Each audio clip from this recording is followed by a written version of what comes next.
मैं बात कर रहा हूँ ह्यूमन फिजियोलॉजी की, ठीक है। तो सबसे पहले हमारे पास टॉपिक ही है what is physiology, what is physiology, ठीक है।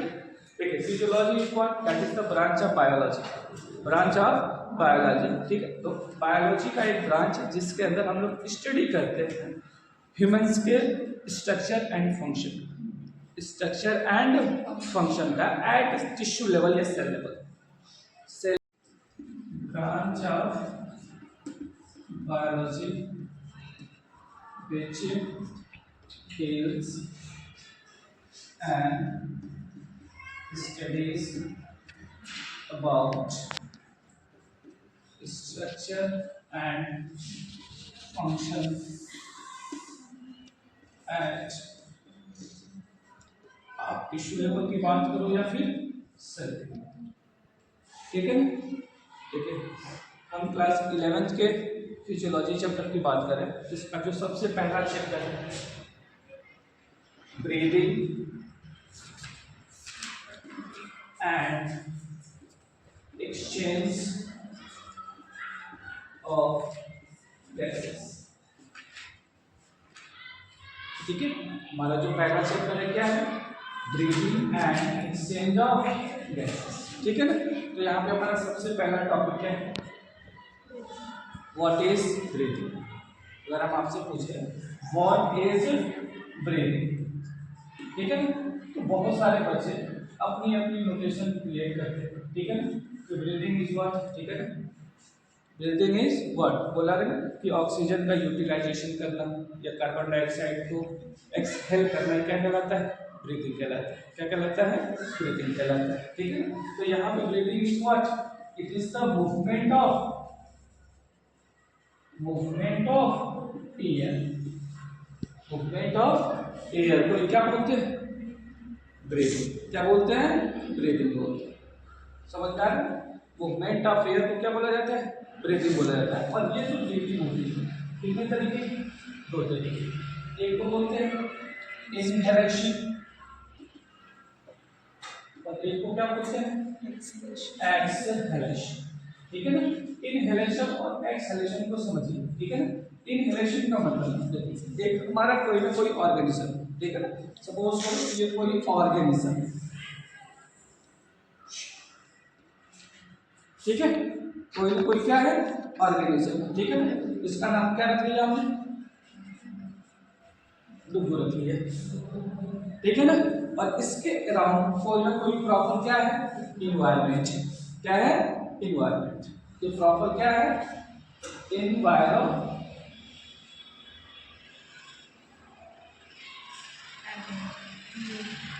इन्वायरमेंट, ठीक है ना। अब बोला ना कि इनहेलेशन और एक्सहेलेशन का मतलब ही ये होता है ना बेटा कि ये जो डुबो है ना अपने इन्वायरमेंट के साथ क्या करेगा, क्या करेगा, मूवमेंट ऑफ एयर शो करेगा, ठीक है ना। ये जो मूवमेंट ऑफ एयर होता है ना वो कैसे होता है, इसी चीज को डिफाइन करना है, ठीक है ना। देखो बाहर अगर एयर है तो इसका भी कोई ना कोई प्रेशर होगा, होगा कि नहीं होगा, होगा। और इसके अंदर भी एयर है तो उसका भी कोई ना कोई प्रेशर होगा, होगा।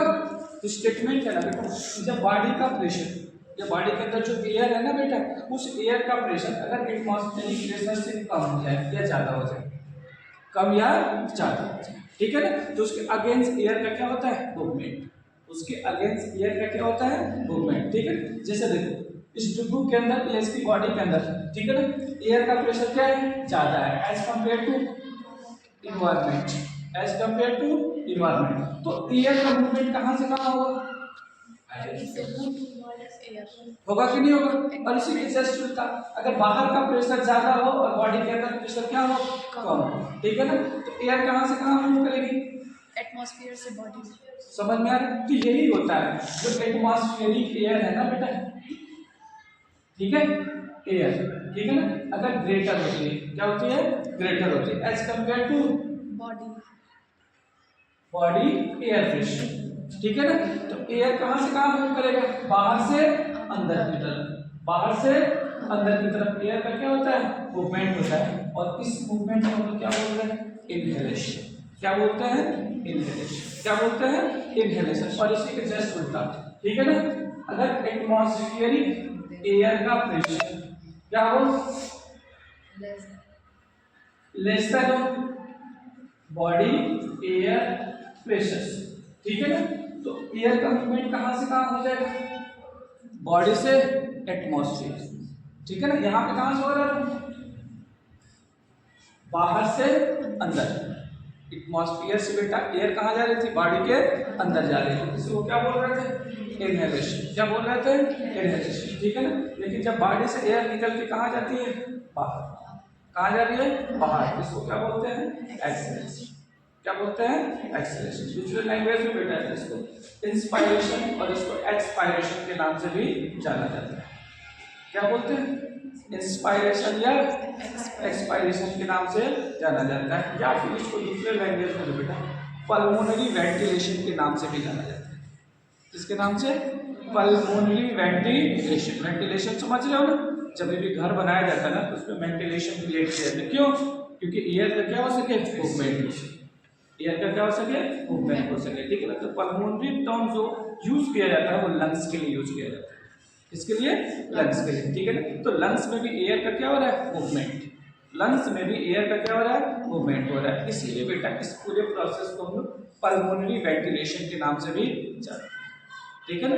तो कोई अगर इसको इंस्पायरेशन बोल दिया या इनहेलेशन बोल दिया, बात तो क्लियर होगी।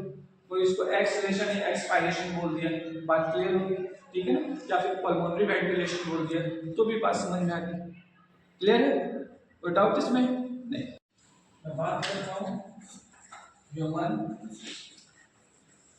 रेस्पिरेटरी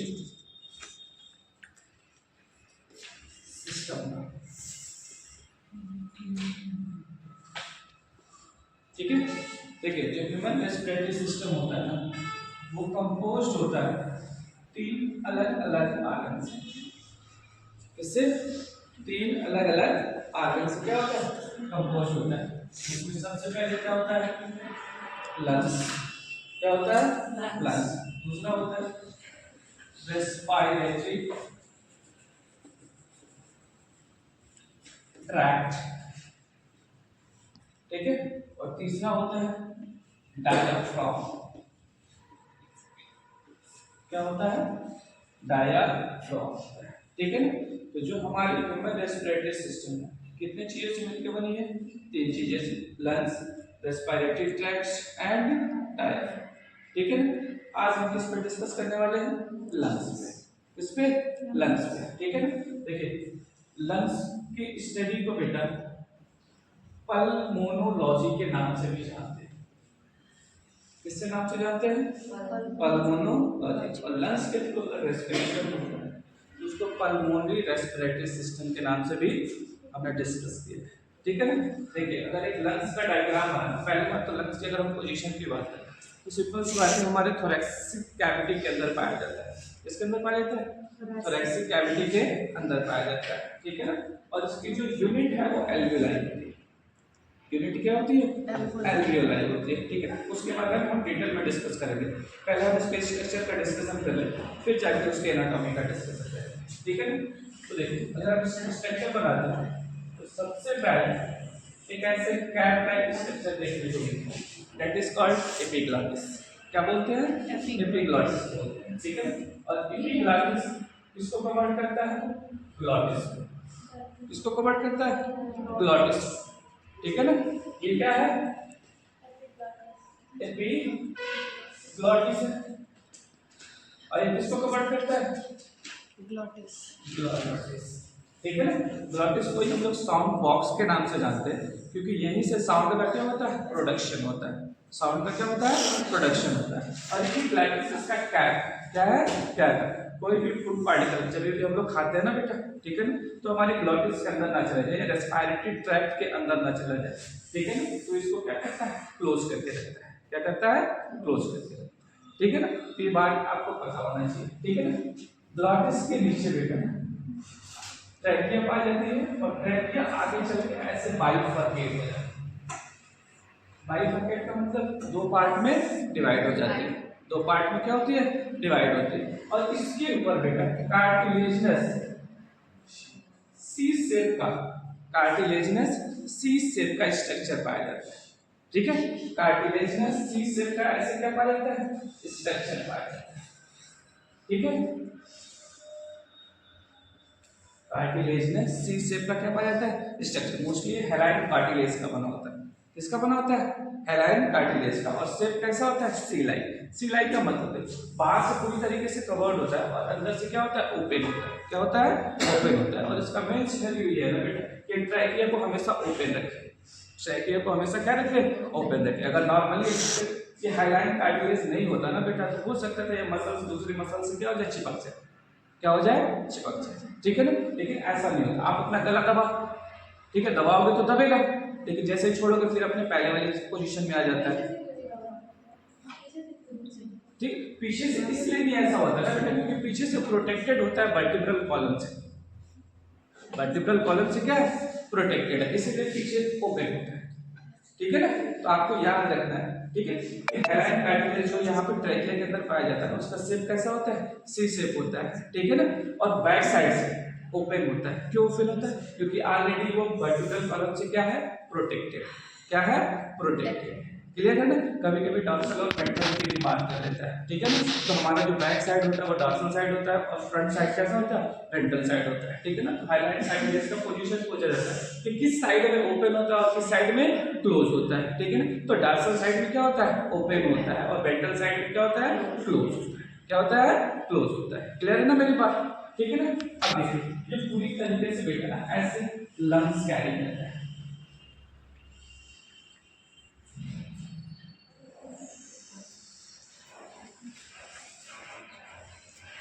ठीक है, this one is called left lungs and this one is called right lungs. ये हमारा क्या है, लेफ्ट लंग्स है और ये हमारा क्या है, राइट लंग्स है। ठीक है ना, इस बात को दिमाग में है। ठीक है ना, अब देखिए ये जो ट्रैकिया है ना बेटा आगे चल के ब्रांकस और ब्रांकियोल्स में डिफरेंशिएट करती है। ब्रांकस और ब्रांकियोल्स में क्या होती है, डिफरेंशिएट करती है। तो उसको जब हम रेस्पिरेटरी ट्रैक्ट पढ़ाएंगे तो बताएंगे। ठीक है ना, लेकिन ये आगे चल के ऐसे बहुत सारे फाइन स्ट्रक्चर में कन्वर्ट हो जाती है। ठीक है ना, और पूरा का पूरा जो हमारा लंग्स होता है वो किससे कवर हो जाता है, एल्वियोलाई से। किससे कवर हो जाता है, एल्वियोलाई से क्या हो जाता है, कवर हो जाता है। मतलब पूरी की पूरी जो हमारी रेस्पिरेटरी सिस्टम है लास्ट में जाकर ऐसे बलून लाइक स्ट्रक्चर को क्या कहते हैं, कैरी करती है। ठीक है ना, और इस बलून लाइक स्ट्रक्चर को हमने क्या बोला है, एल्वियोलाई। क्या बोला है, एल्वियोलाई। क्या बोला है, एल्वियोलाई। ठीक है, ये जो लास्ट वाला स्ट्रक्चर है that is called alveoli and this is the structural and functional unit of lungs. ये लंग्स का क्या माना गया है, स्ट्रक्चरल एंड फंक्शनल यूनिट। ठीक है ना, और आपको जान के बहुत अच्छा लगेगा कि इसका जो नंबर है ना वो 418 मिलियंस पर लंग्स होता है। मतलब नंबर कितना है, 418 मिलियंस पर लंग्स होता है। ठीक है ना, और इसका जो सरफेस बोला ना, एक एल्वियोलाई को दूसरे एल्वियोलाई के साथ मिलकर एक प्रॉपर सरफेस एरिया क्रिएट किया जाएगा तो इसका सरफेस एरिया इतना बड़ा होता है कि टेनिस कोर्ट के बराबर हो जाता है। ठीक है, मतलब 50 से 75 मीटर स्क्वायर तक इसका सरफेस एरिया इंक्रीज करता है।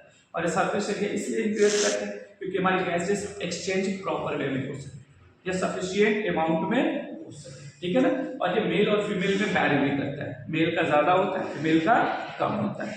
ठीक है ना, तो ये वेरिएबल भी है, माना जाता है कि अगर एक एल्वियोलाई को दूसरे एल्वियोलाई के साथ मिलकर एक प्रॉपर सरफेस एरिया क्रिएट किया जाए जिसकी वैल्यू कितना होगी, 50 से 75 मीटर स्क्वायर तक होगी, जो एक नॉर्मल टेनिस कोर्ट के क्या होता है, इक्विवेलेंट माना जाता है। ठीक है ना, तो ये चीजें आपके दिमाग में होना चाहिए। ठीक है, एल्वियोलाई का भी पूरा डिस्कशन करेंगे, इसके टेंशन छोड़ दीजिए। ठीक है ना, पूरा डिस्कस करेंगे। ठीक है, अब देखिए जो हमारी लंग्स है, लंग्स के ऊपर बेटा एक लेयर पाई जाती है। एक क्या पाई जाती है, लेयर पाई जाती है। इस लेयर को हम लोग प्लूरल मेम्ब्रेन कहते हैं। क्या बोलते हैं, प्लूरल मेम्ब्रेन कहते हैं, याद रखिए। ठीक है ना, क्या बोला जाता है, प्लूरल मेम्ब्रेन कहते हैं। क्या बोलते हैं, प्लूरल मेम्ब्रेन। देखिए प्लूरल मेम्ब्रेन के नाम से जाना जाता है।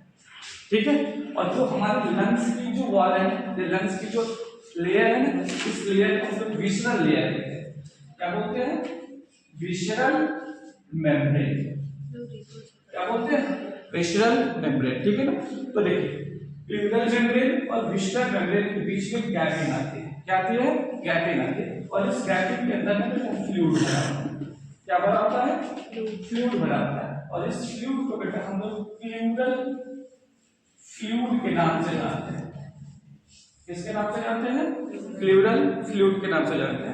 और ये प्लूरल फ्लूइड हमारी बॉडी को, ये हमारे लंग्स को एक्सटर्नल जर्क से प्रोटेक्ट करता है। एक्सटर्नल जर्क से क्या करता है? प्रोटेक्ट करता है। एक्सटर्नल जर्क से प्रोटेक्ट करता है। यहां तक बात क्लियर? ठीक है, एक्सटर्नल जर्क से क्या करेगा?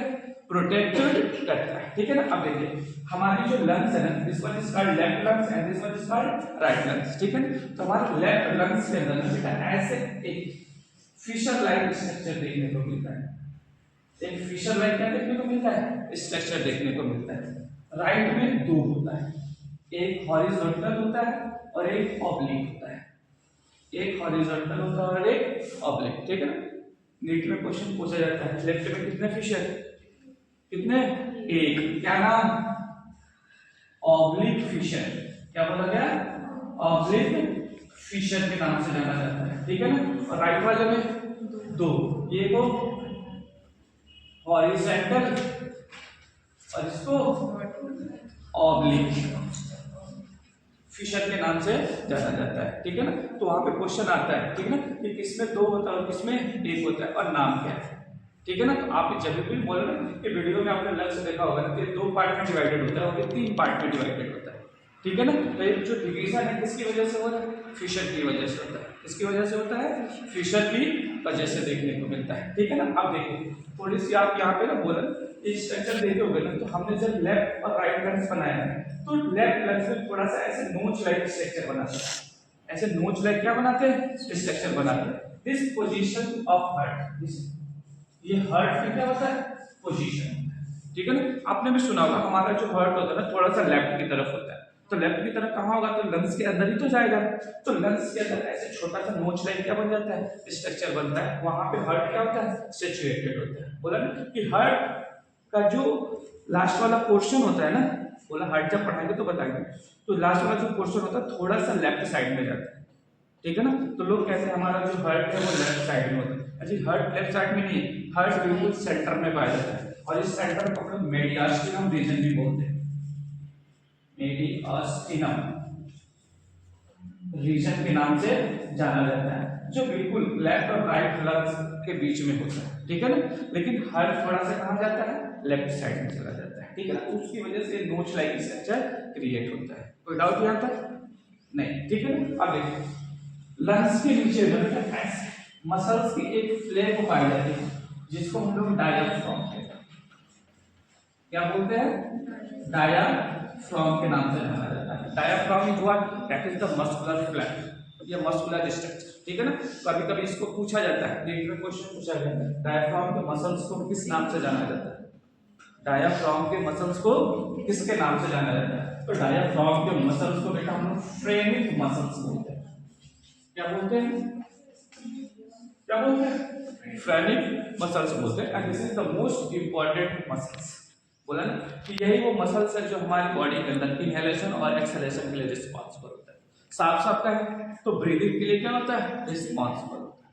ब्रीदिंग के लिए क्या होता है? रिस्पॉन्सिबल होता है। जिसके अंदर डायफ्राम मसल से रैप्चर हो गया, ठीक है ना, तो कभी भी ब्रीदिंग नहीं कर पाएगा, कभी भी ब्रीदिंग नहीं कर पाएगा। ठीक है ना। और यहाँ पे एक चीज और याद रखना, देखिए जैसे डायफ्राम की बात करें तो डायफ्राम किसमें हेल्प कर रहा है? ब्रीदिंग में। ठीक है ना। तो जब भी ब्रीदिंग होता है तो दो के साथ है, एक आता है इनहेलेशन का और एक आता है एक्सहेलेशन का। ठीक है ना। तो कभी कभी ना, या कभी कभी नहीं, हमेशा नीट में क्वेश्चन आता है कि जब भी इनहेलेशन या एक्सहेलेशन होता है ना तो what is the shape of diaphragm? Diaphragm का शेप क्या होता है? ठीक है ना। तो आप इसको ना याद करने से बेहतर ना रियलाइज करके लिखो। ठीक है ना। जब भी आप सांस लेते हो तो आपको लगेगा नीचे से कोई चीज ऊपर की तरफ उठ रहा है, नीचे से ऊपर की तरफ क्या हो रहा है? उठ रहा है। तो यही है डायफ्राम है जो कहाँ जाता है? ऊपर। कहाँ जाता है? ऊपर जाता है। तो जब ऊपर जाएगा तो इसका शेप कैसा हो जाएगा? जस्ट लाइक दैट होगा ना। और इस शेप को क्या बोलेंगे? Dome shape. क्या बोलेंगे? डोम से, ठीक है। और जब भी सांस छोड़ेंगे तो वो चीजें कहाँ जाती है, नीचे। कहाँ आएगी, नीचे। जब नीचे आएगी तो बिल्कुल एक फ्लैट शेप लेगी, ठीक है ना। तो कैसा हो जाता है, कैसा हो जाता है, फ्लैट शेप, ठीक है ना। तो याद रखना जब भी इनहेलेशन होगा तो डायफ्राम का शेप कैसा होगा, डोम शेप। कैसा होगा, डोम शेप। और जब भी एक्सहेलेशन होगा तो डायफ्राम का शेप कैसा होगा, फ्लैट शेप। कैसा होगा, फ्लैट, ठीक है ना। तो ये चीजें आपको याद रखनी है। कोई डाउट इसमें, कोई डाउट?